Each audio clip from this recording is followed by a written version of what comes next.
안녕하세요. 인프클리닉 안산점 김은상 원장입니다.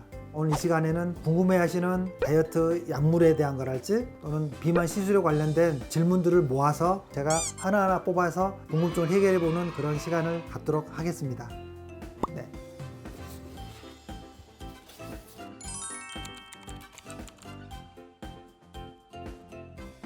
첫 번째가 이제 포만감을 주는 식욕 억제제가 해당이 되겠고요. 또 운동 효과를 극대화시켜주고 또 지방을 용해시켜주는 그런 약물들, 그리고 열량을 소모시켜주는 약물들이 해당이 되고요. 변으로 빼주는 그런 약물들, 그리고 마지막으로 이제 기초 대사량을 높여주는 그런 약물들이 해당이 되겠습니다. 네, 다음 질문지입니다.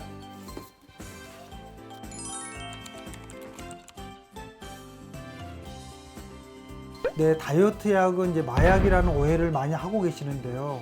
다이어트 목적으로 나온 약들이 전부 합법적인 제약사의 약물들입니다. 이 다이어트 약 중에 마약 분류에 속하는 약물들이 몇 가지 해당이 된다는 이야기이지, 모든 이런 식욕 억제 효과가 있는 약들이 전부 마약이라는 것은 아니고요. 식욕 억제 효과가 있는 다른 일반 의약품들도 아주 많이 있습니다. 자, 또 다음 질문입니다. 자, 무슨 질문일까요?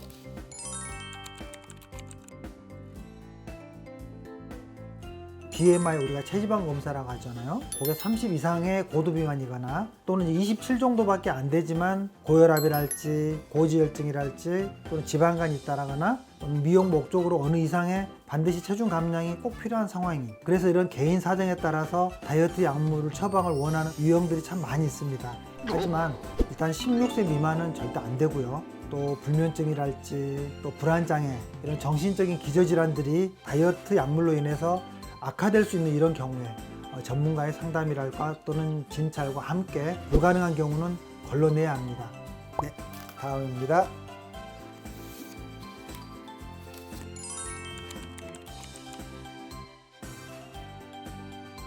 네, 물론입니다. 저도 먹었습니다. 강남 주사라는 어떤 유행어가 한번 돈 적이 있습니다. 그게 뭐냐면 어떤 싹센다라는 식욕 억제 효과가 있는 주사였습니다. 또 다이어트 약도 저도 효과를 경험했습니다. 그래서 다이어트 약물을 드시는 원장들도 참 많이 계시고요. 또 처방을 한다라면 좀 더 생생한 내용을 전달할 수가 있을 것입니다. 자, 이번에는 어떤 걸 궁금해 하실까요?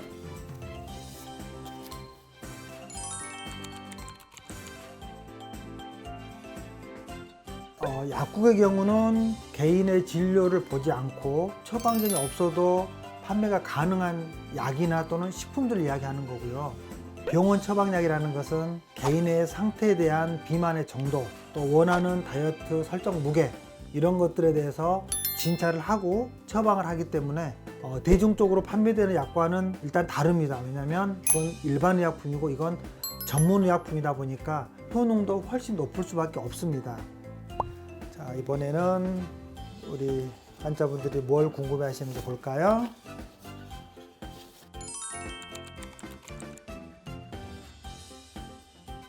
장기간으로 처방이 가능한 약물들은 크게 한 3가지 정도가 있습니다.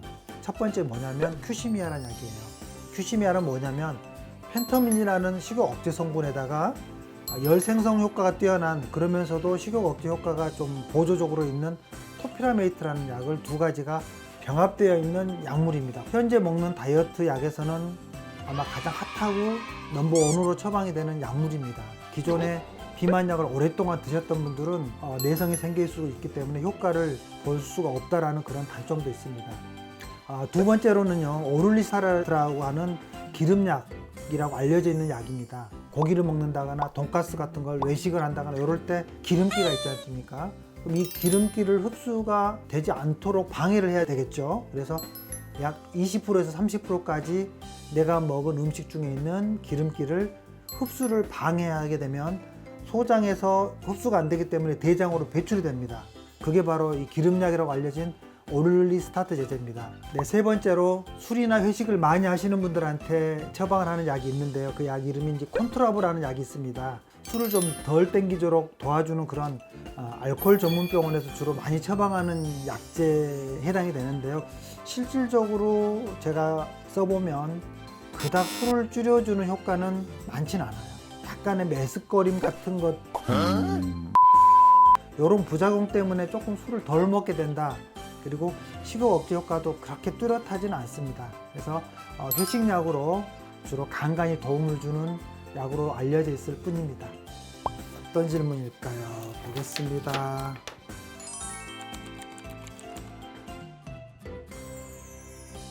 직장인들이라고 뭐 특별한 명약이 따로 있는 건 아니지만요. 이제 저희 개원가에서 회식약 또는 뭐 야식약 이렇게 해서 말씀을 드렸지만 콘트라블할지 또는 오를리스타트 제제랄지 이런 몇 가지 약들을 이렇게 섞어서 처방을 하는 조합들이 있긴 합니다. 그렇지만 특별한 명약이 있는 건 아닙니다. 몇 개 안 남은 것 같죠? 자,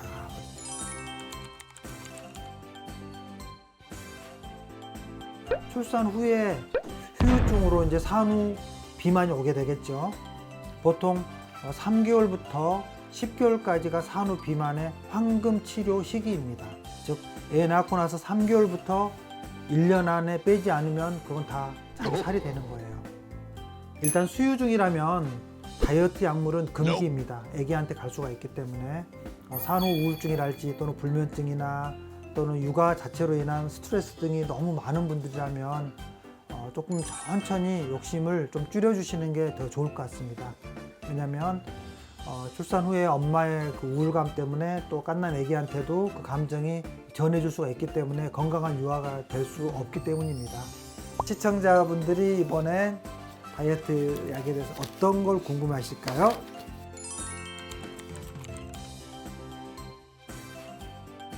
일단 결론은 아닙니다. TV나 인터넷이나 또는 홈쇼핑에 나와서 광고하고 본인의 체험담을 이야기하는 대부분들은 다 건강식품입니다.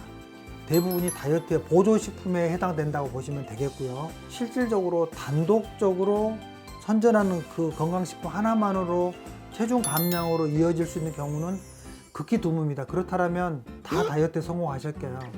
비만 전문병원 있을 필요도 없겠죠.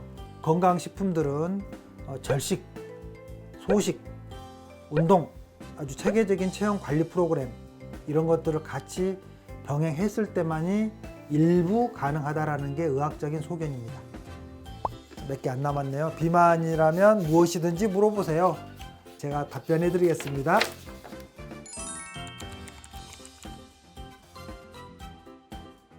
비만 전문 원장님들마다 선호하는 비만 약들이 다르고 또 성분도 다릅니다. 그래서 조합하는 처방전도 다를 수밖에 없습니다. 똑같은 약 내용이지만 본인의 체질이랄지 또 그 사람의 식사의 습관 또 약에 대한 반응이 다 다를 수밖에 없다라는 겁니다. 네. 많은 분들이 비만에 대해서 궁금하셔서 오늘 이 자리를 마련하게 됐습니다. 이번 질문은 뭘까요?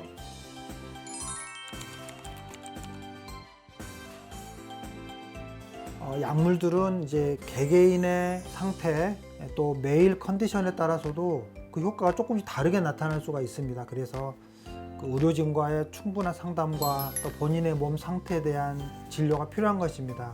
진료 노하우랄지 또 경험이 분명히 중요할 수밖에 없겠습니다.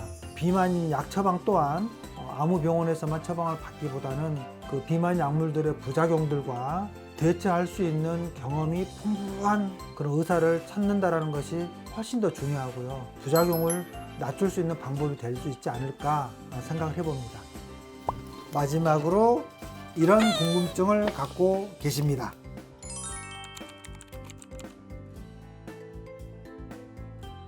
모든 비만 치료를 요요를 피할 수가 없습니다. 먹다 말다 하다 보니까 자가처방을 하다 보니까 약에 차츰차츰 이게 내성이 생겨버려서 정체기가 이제 오게 되는 경우들이 제일 많습니다. 그래서 가장 효과적인 방법이라면 원장님의 처방을 잘 따라 주시라는 게 제일 중요하겠죠. 비만 주사랄지 또는 레이저 시술들이랄지 이런 것들을 같이 병행하면서 이겨내는 방법도 있겠고요. 또 한 가지 요즘에 이제 식욕 억제 효과가 있는 싹센다라는 주사가 있어요. 장기간으로도 처방이 가능한 거기 때문에 약을 안 먹는 동안에 그런 싹센다라는 주사를 그 동안에 일시적으로 맞는 것도 효과적인 방법이 될 수도 있겠습니다.